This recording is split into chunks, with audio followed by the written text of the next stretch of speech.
Good afternoon, good morning, or even good evening, wherever you're tuning in from around the world. Thank you for being here.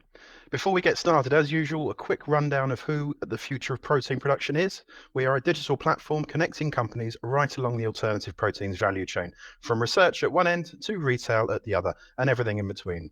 We achieve this primarily via content such as daily news, weekly newsletters, monthly webinars, podcasts, our quarterly B2B magazine, Protein Production Technology International, and even live and virtual conferences and exhibitions. And on that note, we met face to face recently in the Netherlands at the hugely successful Future of Protein Production Live, and I'm pleased to say that we'll be back at RAI Amsterdam on the 23rd and 24th of October 2024. Before that, though, we'll be holding the Future of Protein Production Chicago on the 15th and 16th of May at McCormick Place. So do keep an eye on details for that on all of our channels. Now, on to today's discussion, unleashing the nutritional potential of plant-based proteins.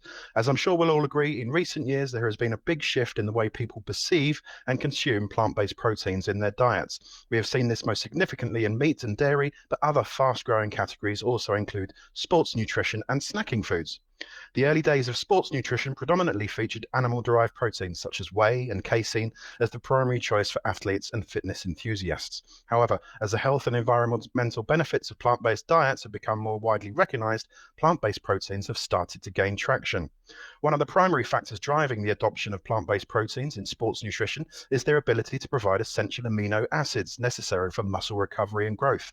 Beyond this, plant-based proteins are often easier on the digestive system and less likely to cause allergic reactions compared to their animal-derived counterparts. This makes them a more inclusive option for athletes with dietary restrictions or sensitivities. The development of plant-based protein powders, bars, and supplements that mimic the taste and texture of traditional dairy and meat-based products has also contributed to their popularity. Products such as pea protein isolates, hemp protein, and brown rice protein have become staples in the diets of many athletes and fitness enthusiasts, and companies continue to innovate to improve their taste and nutritional profile. As a result, more people into fitness and health are choosing plant-based proteins to meet their performance and recovery needs. Sustainability, too, continues to be a significant driver.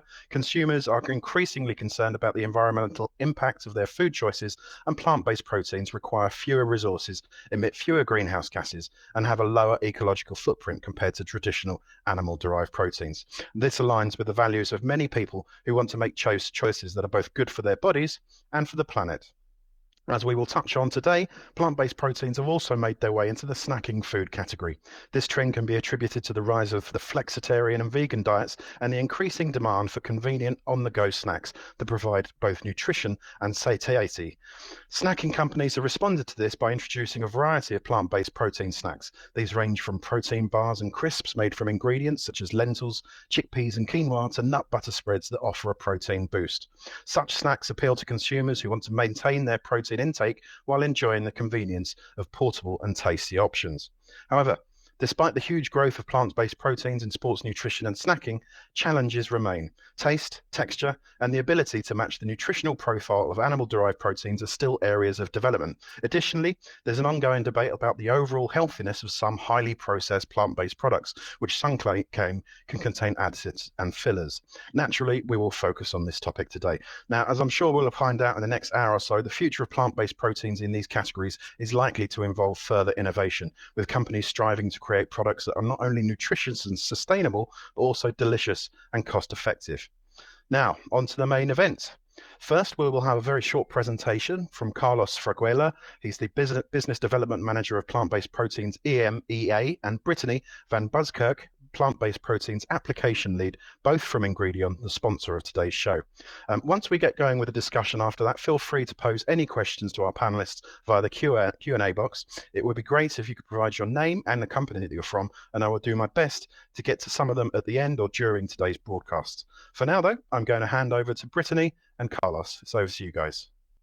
Before we jump right into it, I would like to introduce Ingredion for those who don't know us. Ingredion is a global ingredient supplier with headquarters in Chicago. We have approximately 12,000 employees worldwide, and we serve customers in approximately 120 countries in 60 diverse market segments.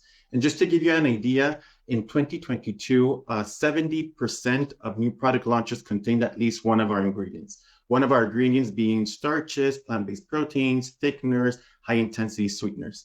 And this, we achieve it thanks to the close collaboration that we have with our customers in our innovation center, or as we call them in Ingredient Idea Labs, where we have 32 globally, with the backup of our expertise of R&D scientists, which we have approximately 500. So that's to give you just an idea of Ingredient, our global footprint. But now let's talk about plant-based. So plant-based is no longer a trend, it's a market, and it's a market that is much more established than a few years ago. It's not being driven by vegans or vegetarians, it's actually being driven by the flexitarians. And we see that they are the ones that are driving the volume and the innovation. And if we see a study done by Innova last year where they asked consumers why would they consider or not plant-based alternatives, we see that still flexitarians are looking for healthier and natural products. And because it's a much more established market, now they're really questioning how nutritious are these products. So if we now look into sports nutrition and snacks, these are the numbers when it comes to product launches with source of or high in protein claim between 2018 and 2022. We see that sports nutrition is the largest category for using this claim. Then we have cereals and snacks as the fastest growing category. And then most of the times, the protein claim will be coupled together with sugar reduced or no artificial ingredients, which links back to the study done by Innova, where consumers are now looking for nutritious options in the products. So if we now go a little bit more into protein specifically, what do we see on the market and how are we communicating and trying to achieve the best in protein nutrition when it comes to plant-based? So there are two different approaches. One approach is much more straightforward, where we communicate on the amount of protein that the consumer will get per serving. So here we have two examples. One is an extruded snack, where the consumer will get 10 grams of protein, and another one is a hazelnut butter spread, where there's 23% of protein. Usually, it's either using one ingredient or sometimes multiple plant-based protein sources, but there's no communication around this and the quality of the protein. So what we see now, like the next or the trend that we see is that some brands are deciding to communicate much more and to use different plant-based protein sources to provide that best nutrition to consumers. And here we have three examples. So we will start with Huel back in 2021, where they launched their complete protein. And here they talk about high quality ingredients using hemp, fava bean, pea protein, and they go even a step further to talk about the grams of essential amino acid that the consumer will get, and also branched chain amino acids. Then we move into a cookie application. So we have Lenny and Larry's with the complete cookie, where they're using a blend of different protein sources. So wheat gluten, pea protein, rice protein together with fiber. And finally, we have a launch recently in the US, Equi. And I really like this example because this is bread in many countries around the world. It's consumed daily, and it's a great way to get the nutrients needed. And here, what they are communicating is that each slice of bread provides 10 grams of protein, but they also go the step further to talk about the 9 essential amino acids that the consumer will get in order to have a healthy lifestyle. So we see now, to achieve the best protein nutrition, it's by using different plant-based sources. And then if we look into our portfolio, what Ingredient can offer, we have, when it comes to pulse ingredients, pulse flours, pulse concentrates, which have been deflavored and they're easy to use in application.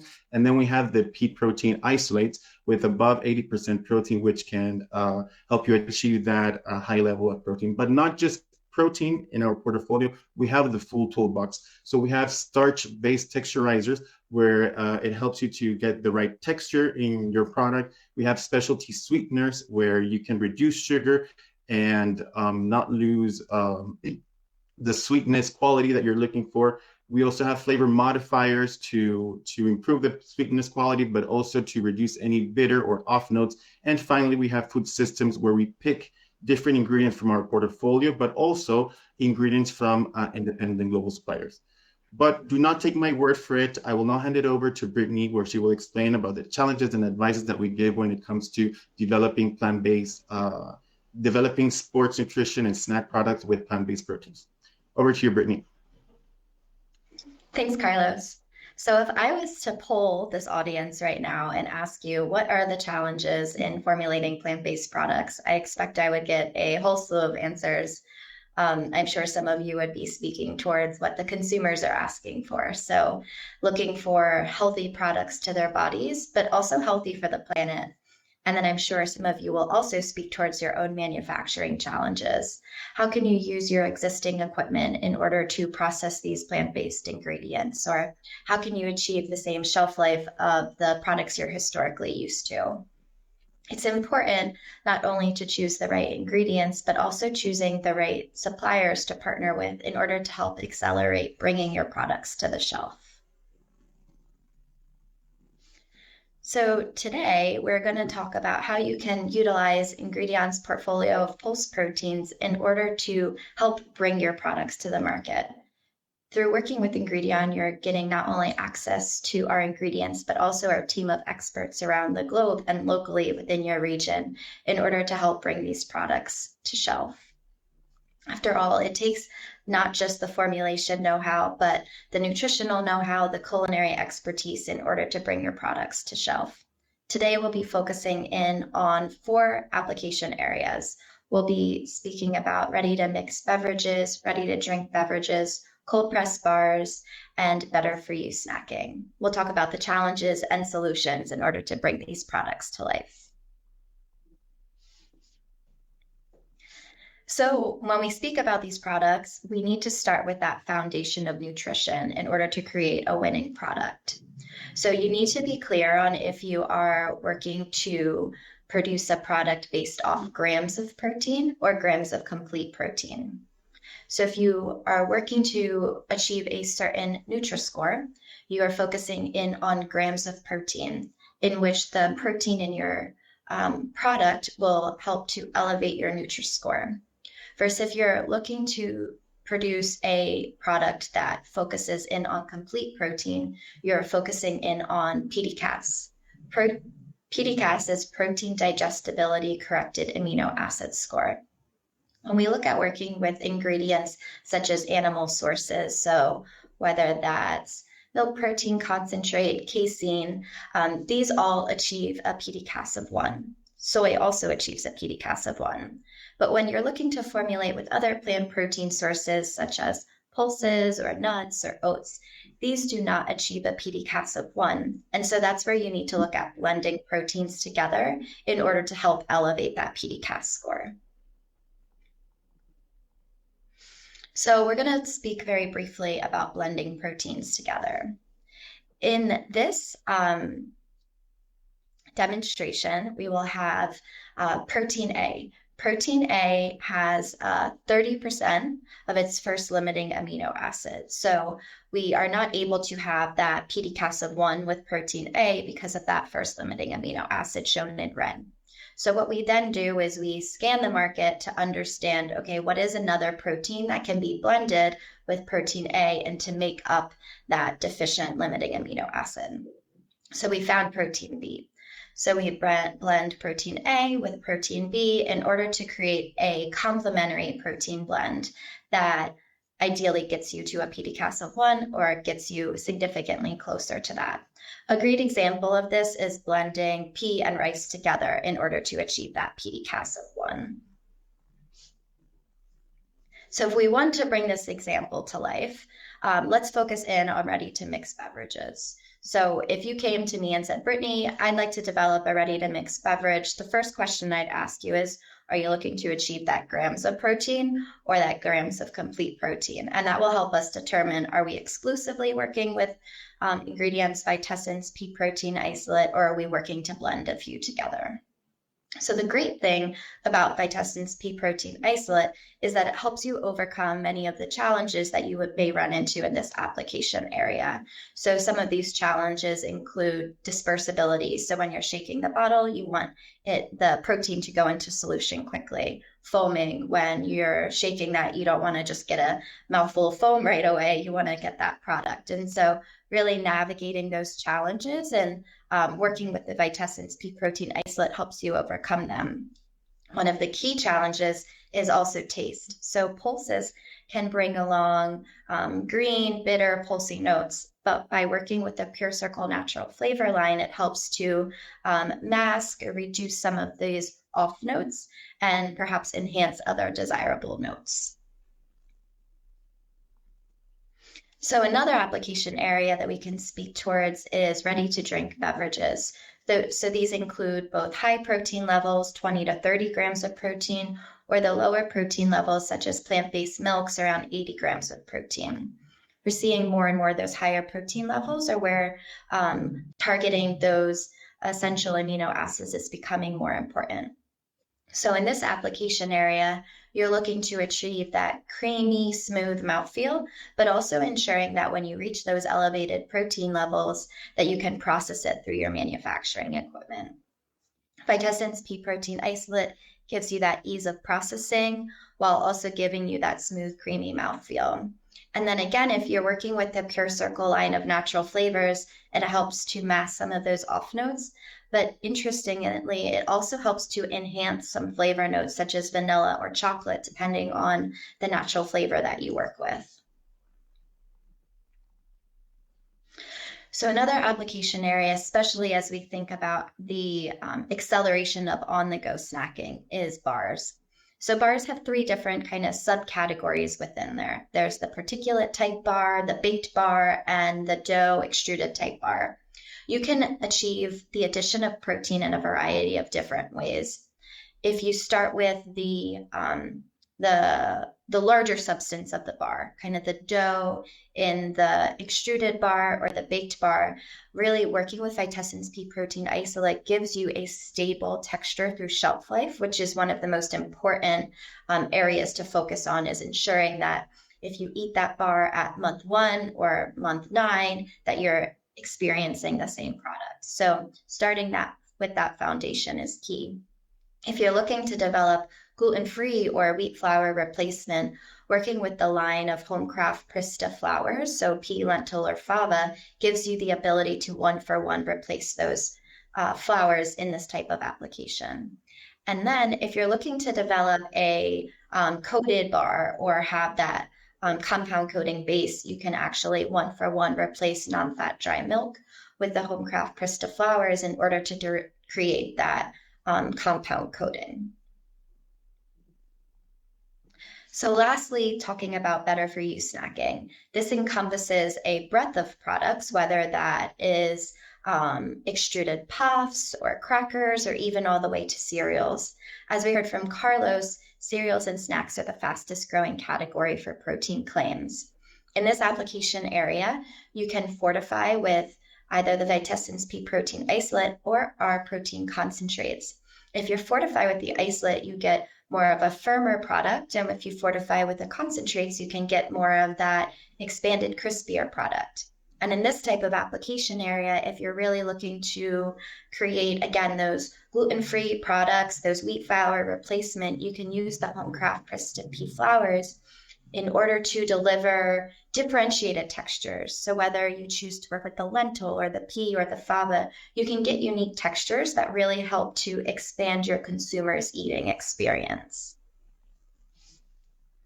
So when I think about the future of plant-based formulations, I absolutely envision the need for strong partnerships and collaborations. These strong partnerships help us to identify and overcome obstacles. And working with Ingredion's global team of experts, you get that global knowledge, but you also have that local team perspective with the team that's right there on site in your region. You get access to a wealth of resources, whether that's from our culinology team or our formulation experts or our nutrition experts. They can help you really deliver that product to the market as fast as possible and help you achieve your goals.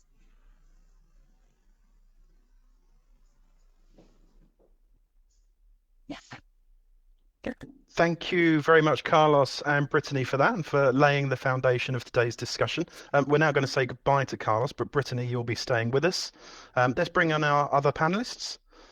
Ladies first. Hopefully we have Rebecca. There she is. Hello, Rebecca. Could you tell us about Huel and what your role is at the company? Sure. Hi. Yeah. So I'm Senior Nutrition Manager for Huel, a nutritionally complete food company that creates plant-based, convenient foods. So For those of you that don't know Huel, so most of our products are in powdered form that you reconstitute with water, or ready to drink formats, bar formats. Main ingredients include oats, flaxseed, pea, brown rice proteins.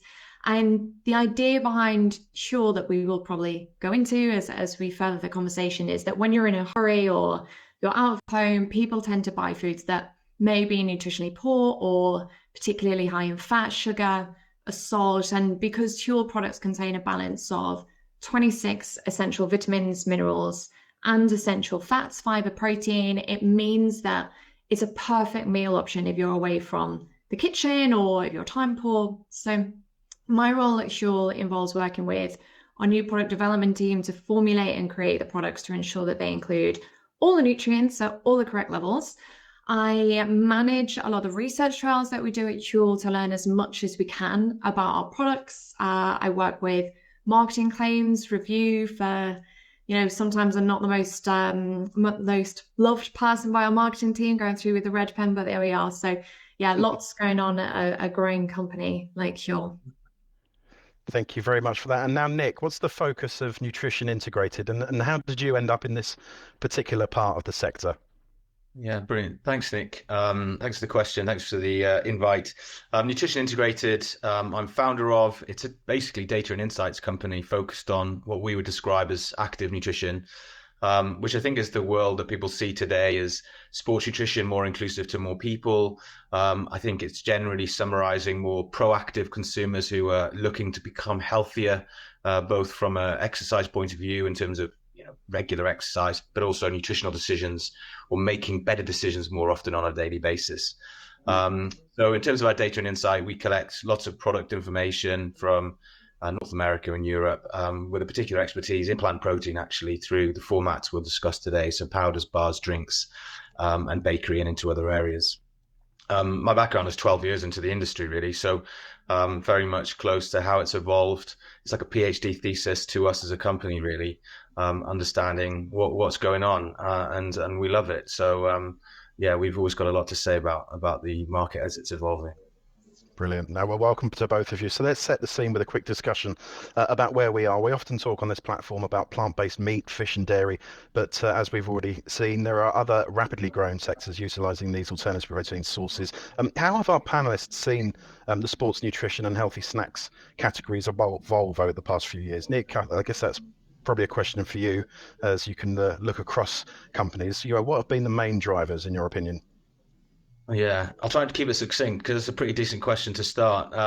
Let's start with sports nutrition. I think people would have the stereotype of sort of muscle, sort of a dark heartland of people moving iron in the gym, trying to get bigger and stronger. And to be honest, that is the original heartland of sports nutrition. And those consumers still exist. I think essentially over time, what you've seen is that industry become more inclusive to more consumers who exercise. More people are interested in the benefits of exercise and nutrition in combination with that to achieve their fitness goals. So effectively, in trying to target more people, you've seen an expansion of products into different formats, using different ingredients as it tries to become more inclusive, keyword, and more accessible, keyword. Various factors contribute to accessibility and inclusivity, of course, and hence actually plant is one of them. So I'd say that's the biggest macro trend of sports becoming more relevant to more people. It doesn't mean the hardcore people have gone away, by the way. They're still there, high weight and frequency of purchase, so we shouldn't ever forget them. But there is all now a broader group of people. Healthy snacking, wow. I think people are just a little bit more cognizant of being a little bit healthier and the decisions they make. Within that, I do love to talk about protein bars. Originally, actually, the heartland of sports nutrition, but that's kind of been one of the biggest industry pivots as protein bars almost dissociates from sports nutrition per se, and protein bars becomes really interesting, indulgent opportunity for people to meet some of their health goals, but still feel like they're taking on something quite tasty, indulgent, and still chocolate-like as well. So that would be I hope, a reasonably succinct way to explain it. And I will just finish on plant is really quite conducive to both of those trends. Mm-hmm. This is probably a question for Brittany. I mean, how is the rate of innovation increasing within these product groups? So I see this continuous feedback loop within the development and innovation area. So really you start with the consumer. What does the consumer need? And really we get this through varieties of different pieces of research, and that drives ingredient innovation. So you need that complete feedback loop in order to drive innovation forward within the space. And I think you go to any webinar, any conference, and you can see that plant-based is the top area that is being talked about. So that's accelerating innovation from both the plant source that's being offered, but also the way that that plant source comes to availability to the ingredient manufacturer. So it's certainly accelerating as fast as possible. Mhm. I mean, Nick, of the products that you're seeing in your research, what claims are being made about the nutritional characteristics of some of those products? Well, I guess in simple terms, I think for certainly people in Europe, they would know that sort of the health claims is pretty well sort of guided anyway. So anything with protein is going to try and talk about its importance towards health and particularly muscle mass and maintenance of within sports nutrition and those products, powders specifically. I think what we are seeing, though, interestingly, in the new products that we've tracked launched over the last 12 months, is that one, there's an increased rate of products launching with plant-based as a claim. But similarly, there's definitely more health supporting connotations that it seems to pair up with, actually. So plant-based proteins making claims towards energy, also claims around related gut health. They're interesting to add other adjacent ingredients like superfoods, quote unquote, and so on. So it seems to be both a ingredient that is enabling more of a health platform. You will be healthier for consumption rather than a performance claim. But it also seems to have an easy win by combining with other ingredients that people would think that feels nice and part of a, let's say, more natural type product. So they're the sort of key constructs of it, I think, within the products. And that's actually pretty ubiquitous across powders, bars, and drinks, actually. But bars and drinks themselves being more mainstream categories than powder in itself. But that depends on the lens, because I think you've got powders from sports nutrition, and then I think you've got Beck with Huel, which is kind of like a powder product, which is slightly adjacent to sports nutrition. And that's probably a whole sort of discussion in itself, actually. Yeah, indeed. Just as an aside, Nick, is there any difference between, I mean, your focus is international. Is there any difference between countries regarding the adoption of plant-based products? Great question, by the way. One we've actually taken on a lot. Well, let's just start with the simple one, is that I think the US has definitely matured, or is more of a mature market for plant protein, and has been for some time. And in fact, for a lot of people, if you were to ask to name, let's say, plant-based DNA-driven brands, they could name probably quite a few. Let's say Orgain being one, Vega being another, and so on. So it's a well-established market, great volume, and actually some acquisitions. In Europe, it's established, it's taking off. There's a lot more fragmentation across European countries. I would say that in Europe, or in UK in general, it's pretty well adopted, and that people are looking to adopt a flexitarian diet or approach. If you went to Eastern Europe, then I would say quite clearly that there's not much take up of plant-based protein beyond people just really pretty much blink it onto dairy and whey. And in France and Germany, there's some cultural differences, but there's definitely some adoption in some countries more than others. We found, interestingly, Scandinavia hasn't.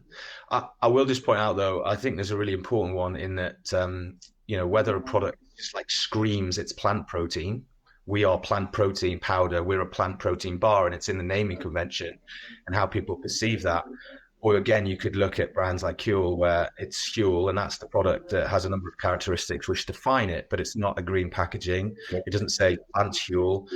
It's just a fundamental part of it. And I think that's also an important distinction for certain brands that are very successful, and maybe others who have decided to scream it as a naming convention. And I think there's some nuances in those type of dynamics, I think, which also contribute to relative success or not in some instances. Now, having seen one of the bottles of a Huel shake last night, I think it was a vanilla one, they label it vegan. So that's a good point to come on to Rebecca. I mean, as a producer in this sector, the rapid growth that we've discussed so far in this category, presumably this has been reflected in your sales at Huel and new product development. Oh, yeah, absolutely. I think not only are we're vegan, plant-based, people really go for Huel, they really buy into Huel because our products are convenient, they're affordable, and they're plant-based, and they're good for the planet. So we really encompass all of those things, and it's not just one of those areas. So people clearly want these kind of foods as part of their diets, along with other plant-based options too. And we can see this really by the growth of the category as a whole, like Nick was saying. Now, meal replacements are, I guess, one of the more recent trends. What criteria define a complete meal replacement, and how do you at Huel meet these standards, Rebecca? Yeah, I mean, I think we're talking about two slightly separate things here. So I think it's important that we kind of break them down and differentiate them first. So one is meal replacement and the other is nutritionally complete food. So there are industry recognized regulatory requirements to be deemed a meal replacement. So in short, these products, which you typically find them in a clinical setting, are used to support weight loss or weight maintenance. So for example, products can't exceed more than 250 calories per meal.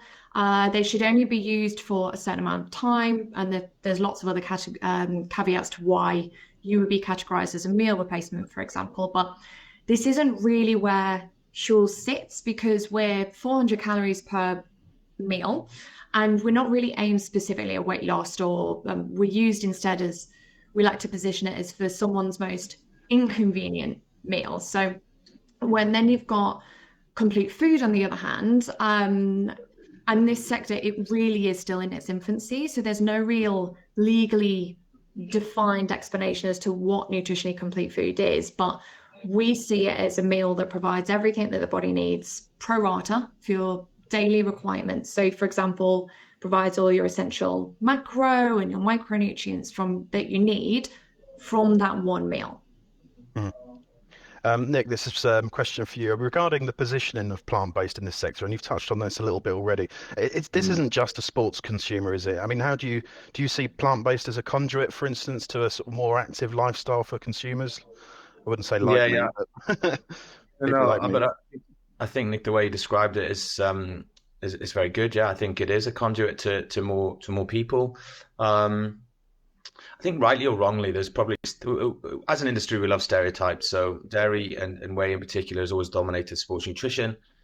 Rightly or wrongly, people have a perception of it's just, sustainability and health based, and they'll have a view, and it doesn't seem to transition to more consumers as easily as perhaps it could or should actually. But plant definitely is perceived to be healthier in terms of just in generally from consumers. I kind of don't speak to answer the question yay or nay, but it definitely in the eyes of consumers seems to be a surrogate for being healthier, and therefore it becomes a surrogate to more people. The challenge with going to more people, though, Nick, honestly, is that it sort of is a lot more people who say they want to do something versus how many people actually do it, if that makes sense. So when you have a smaller niche group of people who define themselves by whatever characteristic it is, then they definitely have a higher propensity to purchase. So if you're more performance orientated, you're really you're in the mixer. You want to buy a product. The more lifestyle you go, you probably say you'd like to, but maybe it's a tougher transaction. So plant protein could be a conduit to those people, but it also needs to be very careful that it doesn't sort of fall in between the cracks, and it's something that everyone would like to have, but doesn't necessarily have as much of a reason to buy it. So it needs to, definitely the products need to drive the benefits a little bit harder, or create a proposition, which is I think what Huel has done and others like it, because we're not just a total Huel loving, but obviously Becky is on the panel, but others like it have done a phenomenal job at redefining a product and made it something that a lot of people actually can justifiably say they need. And there's a lot to learn in terms of how plant proteins can jump on the success of propositions like Huel. Yeah. Well, it is kind of a loving, because Rebecca very kindly accepted this offer. So now we're going to move on to nutrition, taste, texture, or nutrition. What's the number one focus for products? Brittany, I'll probably start with you because you work with a lot of different customers. How hard is it achieving all three of those characteristics? That is the holy grail, I would say, of achieving taste, texture, and nutrition. When we think about leading with pulse proteins, I think you have to have that foundation of taste being king, right? Everybody, the first thing you experience is how a product tastes. So you need to make sure that is optimum in order to then move forward on your texture. And so I would almost, when we look at Ingredion's portfolio, where we stand today, we do not have a protein that can achieve, for instance, a PDCAS of 1 at the moment. But that's where you look at blending proteins together, and that can help then to enhance the taste. It can help to enhance the nutrition. And I think starting with that foundation of the two is important, but certainly having a product that delivers a smooth experience, I think that's probably one of the most challenging drawbacks in pulse proteins, is ensuring you don't get that gritty mouthfeel, that chalky mouthfeel that could come about with them. Okay, and Rebecca, you must be achieving that at Huel. So how do you do it? I mean, we try our best. At Huel, like, we really follow the ethos that we are a nutrition first company and taste a close second. So one of the reasons why Huel is so popular is because it's super convenient. It's and as a nutrition team in formulating these products, we have to make sure that they meet certain nutritional parameters to allow our consumers to trust in us that we have created healthful products. So we're minimizing the thought process for them and making it even more convenient. So practically speaking, though, sometimes we do have to make small compromises with nutrition in favor of taste and texture, just as Brittany is saying, like, as in order to get someone to pick it up off the shelf and to try it and maybe buy it again or to move to a different product, it has to taste good. It has to have a nice texture. That we have to make sure that they actually want to enjoy the products that they are consuming. And also off the back of that, I don't think it's simply just taste, texture, or nutrition. I think we also have to consider cost, timing, sustainability, which is obviously a huge consideration for us. So it really does have to include all of these considerations. So it's tricky. It's a balancing act. There are lots of different levers that you have to pull, but it's definitely achievable if you employ the right people, you get the right ingredients, and so on and so forth. Carlos and Brittany discussed this in their fantastic presentation. Is complete protein or grams of protein more important to Huel, and why would that be the case? Oh, both. So I think in terms of grammage, like, we've got lots and lots of different types of products for different occasions and different consumer needs. So the absolute protein grammage may differ between them. So for example, we have a powder, we call it a black edition powder. It's got 40 grams of protein per serve. A lot of people use it as like a post-exercise meal, whereas we also have a range called hot and savory, which people typically use for like lunch or dinner. It's got lots of like whole grains, freeze-dried vegetable pieces, you reconstitute with water, and that has about 20-25 grams of protein depending on the flavor.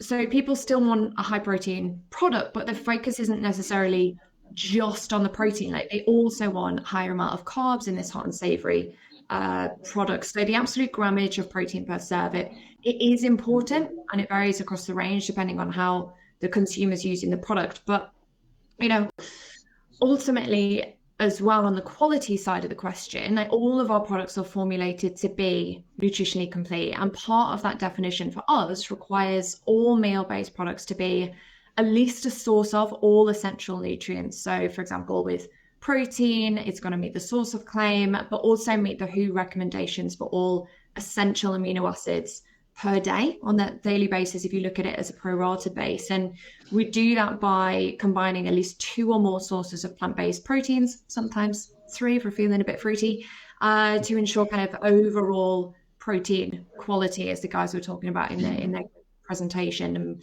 we try where possible as well to send off a PDCAS testing, and we just want to make sure that we touch on both the protein grammage but also the quality. So it really is both. Mm-hmm. And what are the primary sources of protein? I know you mentioned some of the products, ingredients that you're using earlier, and how does that quality of these proteins compare to traditional dietary sources? I mean, what are the key nutritional components in your products? So we incorporate a bunch of different proteins into different types of products depending on what we want the flavor profile to be, what we need to get from that product, what our consumers are actually looking for.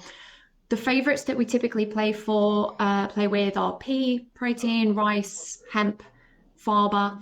And different proteins have got different amino acid profiles and digestibility profiles, and thereby overall quality. So the quality part of that question, it does depend on which protein source that we're comparing against. But as we mentioned, like we ensure that we combine at least 2 or more sources of plant-based proteins, because each of these sources, they've got their own strengths and weaknesses in terms of amino acid composition. And so when they're combined, they can complement each other to provide a more nutritionally well-rounded and complete nutrition profile. So for example, you've got pea protein, relatively low in methionine. And then we've got hemp protein that is much higher in this amino acid, and they both bring differences in terms of their flavor proteins as well. So it really is a bit of a combination of proteins that we use depending on the product format.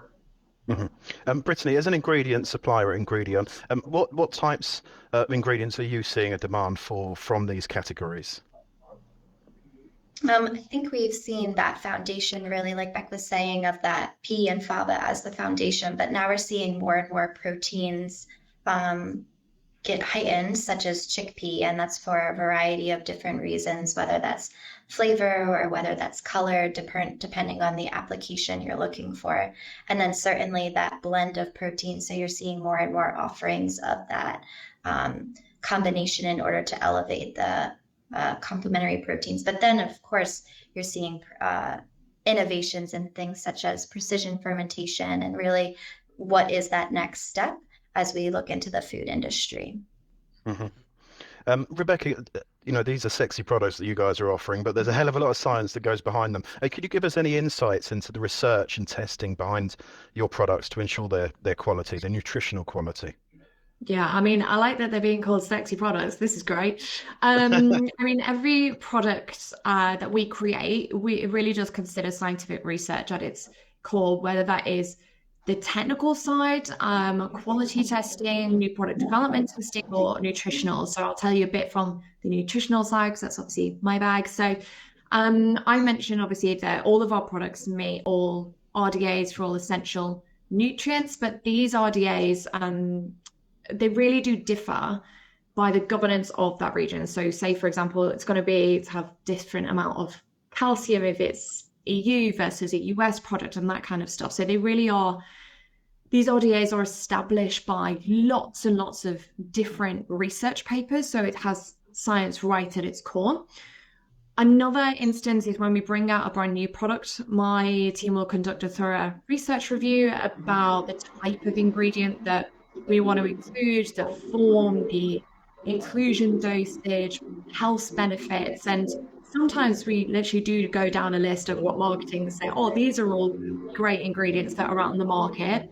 What do you guys think is going to be interesting to include on this product? So we make sure that we take a full deep dive into every single one of those, and we will go back to the team and we will explain kind of what we found, how we can actually talk about that ingredient to our consumers as well. And we also do conduct our own research each year, so sometimes internal, sometimes external. So we actually had a first peer review last year, which looked at the effect of consuming fuel on micronutrient status and different markers of health through a 4-week period. And this really did help us translate the message to our consumers that fuel can be considered a helpful alternative to traditional meals. So as we mentioned, like, we're going to do a whole bunch more research, which is obviously a little bit easier when you get to be a bigger company and you get deeper pockets to do these kind of things. But yeah, it really is our core as a nutrition first company. Mm-hmm. We've got loads of questions coming in, so I'm going to get a few of those in now. Laura Munoz has asked, have you explored upcycled proteins in your products? If yes, what has been the reaction from consumers to the idea of upcycling? I guess that's a question, first of all, to Rebecca, but I'm sure Brittany and Nick can also add something to that. Yeah, I mean, we have, but there's nothing that's really been fully included at this stage. It's something that we consider. Sure, we have these blue sky meetings that we will always have simmering in the background, so we talk not just about kind of upcycle proteins, also novel proteins that are emerging into the industry, which are really cool. They're really exciting. But you also have to consider things like I spoke about before of, do those products, do those ingredients and proteins have enough volume to supply us? Are they going to have the right sustainability credentials? Are they going to be the right cost? So one of the things that we make sure that we can create kind of affordable food as well. And sometimes when you get a new ingredient, or you get certain novel proteins, for example, they can be very, very expensive, and we would have to pass some of that cost on to the consumer in order for it to be included in. So we haven't at the moment, but it's definitely something that we kind of keep bubbling in the background. Mm-hmm. Nick, if you have anything to add to that, upcycled ingredients?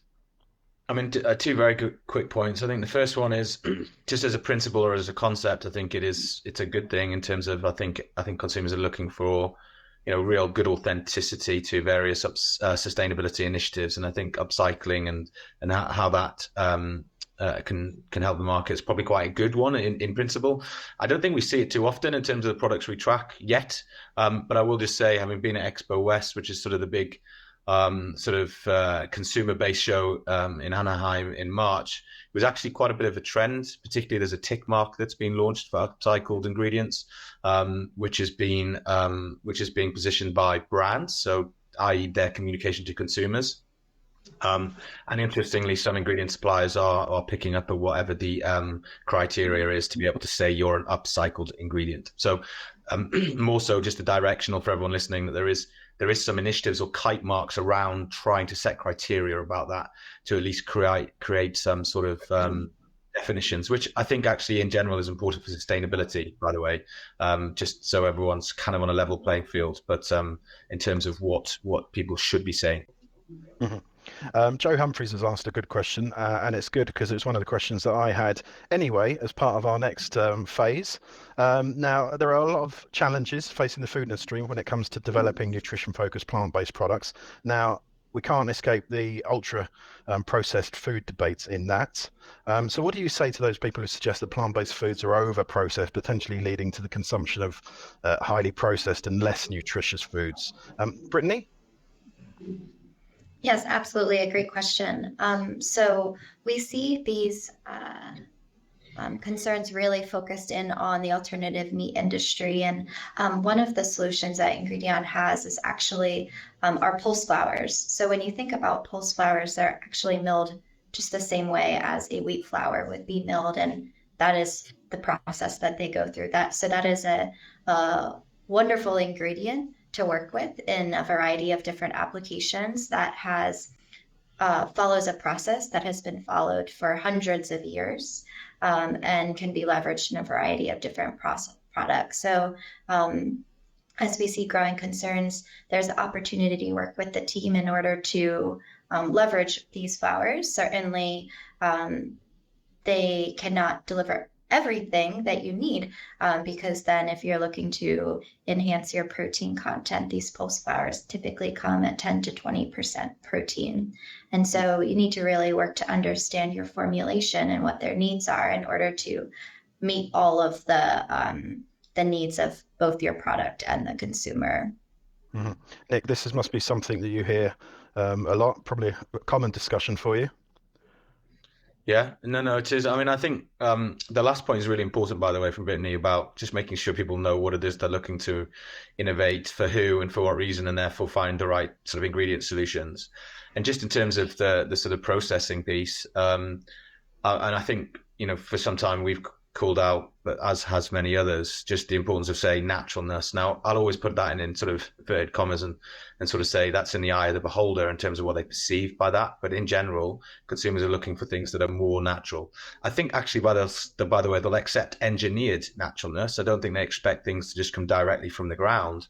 But I think there'll be a case of, as ever, there'll be a sort of a media merry-go-round about how people interpret processing, how much processing, and so on. So I think to some degree it's not new to plant. It will be new to any other ingredient. I just think eventually the right answer in communication will come to the fore, because that will be the truth, I suppose. And I just think in general, from a consumer and from a product point of view, they'll want products to be as natural as they possibly can, and that is absolutely a key trend for all products in most of the categories that we're involved in, and I don't see that subsiding over the next few years. So I think that's probably an important enabler for plant protein in general. Yeah. Rebecca, is that something that you hear at Huel at all? Do you try and keep your ingredients list quite small, or is it's just difficult to achieve, I guess, with a nutrition product?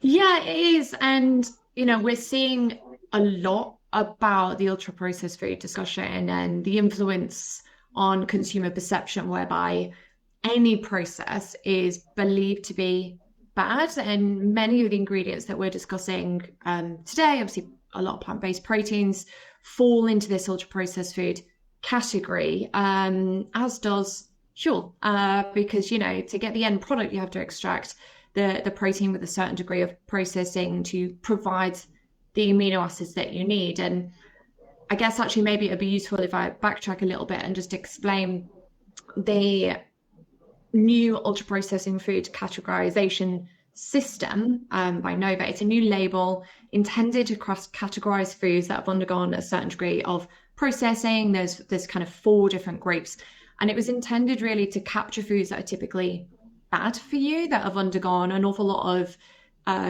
poor processing practices. For example, using artificial dyes, preservatives are often found in poor quality junk food. So I think in this instance, the categorization is doing a good job, because it's actually highlighting to consumers that these type of processes can lead to poor quality or not as helpful food. But it's really important to note that the ultra processed food categorization, it doesn't consider the nutritional value of foods. Rather, it focuses on the kind of degree of processing, and it presumes that the more processing, the worse it is for you, which we're kind of struggling to have this conversation at Huel, because it really is, it's an oversimplification. I think we have the idea of it, Huel. So the healthfulness of a food, like, it's absolutely nuanced, and the Nova system, I don't think, has done a good job of highlighting certain processing practices that actually result in better food. So a lot of frozen foods, tinned vegetables, which actually preserve nutrients, reduce waste, fall into this ultra processed food category, and consumer perception that, yeah, any degree of processing is unhealthy and thereby should be avoided. So arguably plant proteins, in the way that they're commonly incorporated into products, sometimes can be seen as bad. So, I think the current system, the current classification, I guess, it's not suitable in the way that it is to make widespread public health recommendations. But on the back of that, I do think it's worth noting that there's been a lot of pushback from kind of leading dietitians, nutritionists, etc., and there'll hopefully, fingers crossed, be some revisions around this categorization. And that's going to happen through collaborations between like academics, industry professionals, policymakers, consumers, all that kind of thing. And that's what we're trying to voice at the moment at Huel, is really how do we explain this to in our consumers, and trying just to compete against those big news articles that say, well, if it's ultra processed food, it's awful. Yeah. It was a good link actually to collaboration. I mean, where do we see opportunities to progress the food industry faster through collaboration? I know, talking before we came on air with Nick, that he sees microbes that might be more favourable from a sustainability perspective. There are companies out there producing casein identical ingredients. So Nick, where do you see opportunities for collaboration? Realistically, everyone needs to collaborate, from whether it's combination of whatever it takes to make products taste better, actually, or to become less processed, whatever that really means, and so on. collaborations right now in terms of technology. So whether people are going to look to AI-derived techniques to look for new benefits, whether it's technology partners for the purposes of precision fermentation, because that's not in everyone's wheelhouse. It's in terms of capabilities, etc. So I think they're really good examples of the way industry will need to work together. Inevitably, for things to be cost effective or to be scalable commercially, that's going to need a lot of people working together in that sense too. And I think a word that Beck uses a lot, which I think is inherent to inclusivity and accessibility, is the affordability piece. I think inevitably, if you're going to have great tasting products which are affordable but also as nutritious as possible, I don't see how you do that as an N of one. So to some extent, I think common sense prevails, but that's easy to say on a B2B platform. I think communicating that to consumers is it's not always the easiest thing. But as an industry, we're all going to have to be friends, actually, to be honest. So I think that's an exciting thing, by the way. I mean, Brittany, Ingredient, by your very nature, you're a supplier to the sector. Collaboration is the name of the game for you guys. So where are you seeing some opportunities in that respect? Yeah, absolutely. So Ingredion constantly looks for opportunities to collaborate. So like I mentioned earlier, we're looking for that continuous feedback loop of really what is the consumer asking for to drive our innovation or our ingredient innovation. But then certainly the collaboration within companies. So for instance, Ingredion is a member of MISTA, which is a ecosystem in San Francisco in which a variety of both B2B in suppliers, but also CPG companies collaborate in order to drive innovation forward from somebody like a small startup all the way to a large global organization. So these types of ecosystems, I think, are incredibly important in order to drive innovation forward. Now, no discussion about plant-based proteins can go without mentioning the topic of sustainability. So Nick, are plant-based and sustainability inherently linked? It depends. I suppose it depends through what lens.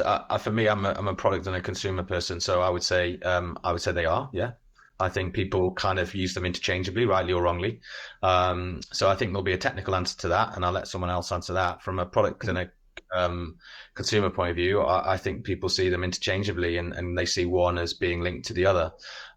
So in that sense, that can be a positive in terms of sort of two sort of macro things, helping people feel like there's a lot of positivity about certain types of products. But similarly, if one of those angles is hit at for whatever reason, then it'll be a tougher ride to take. But yeah, the answer is yes. I do have a personal opinion. It's okay to say that I think from a plant-based protein point of view and sustainability, it needs to probably communicate sustainability a little bit better rather than being sustainable because it's not dairy, if that makes sense. So I think there's some important communication tools. And I think that's key just in general across sustainability, honestly, is the communication of that and some sense of consensus, but that's obviously still some time away, actually. But I think if we all agree that we want to be more sustainable, then that's another great example of collaboration. Before we wrap, and maybe we've got enough time for another question from the audience. Rebecca, could you provide any information on sustainability and sourcing of your ingredients at Huel? Yeah, so we're a B Corp company now, which is very exciting. So we've got our own social and environmental impact at the top of our agenda. So we're increasingly looking at ESG credentials, so environmental, social, and governance of all of our suppliers across the supply chain in areas like ingredients, packaging, manufacturing. So for example, environmental impact, looking at our suppliers' water use, energy use, waste management, or social, looking at how they treat their employees. Are they inclusive? Are they diverse? One recent example of this actually is that we formed an open chain partnership with Tony's Chocolonely, sourcing cocoa, helping us collectively to source more ethical cocoa, which is really cool. We're really excited by it. And our sustainability director, wonderful, and Jess Hampson. So she actually works incredibly closely with our procurement and our technical teams to ensure that all of our suppliers have particular standards that they follow and stick to, and that we audit them as well. So obviously this is all still work in progress, and we strive to get better and set kind of annual goals for improvement. But yeah, it's very much top of our agenda. Right, we're gonna run out of time unless somebody wanted to add something to that. Can I just I quickly thought, say, Nick, because I think yeah, it's go on. important on sustainability is we've done quite a little bit of work. I mean, we looked at 4,000 brands, and only 16% of those brands within sort of an active nutrition space had a sort of a corporate social responsibility page or a page dedicated on their website towards sustainability. So not nearly as many as people think. From a bars and powders point of view, the number of bars or powders products claiming sustainability is honestly super in the minority. So I think there's a lot of talk about sustainability, which is really, really positive. But I don't think anyone should leave this call under any illusions that there's just a long way to go. So whatever is some barriers within that, collectively, there needs to be a lot of work to be done because it's not quite filtering through on products. So in this sense, Becky, you all are in the minority in terms of their commitment to sustainability. There's not nearly as many actually materializing and tangible sort of claims on products for consumers yet. And I think that just it's an important area for everyone to really grasp. That it's great that we talk about it, but there still needs to be a lot of action. If that's okay to finish on, so to say. Yeah, well, that seems to be the case across many industries. Right, a wrap up question now. Brittany, I'll start with you. How might the future health and wellness trends shape the demand for plant-based proteins in the coming years, and what potential challenges or opportunities lie ahead, do you think? Question.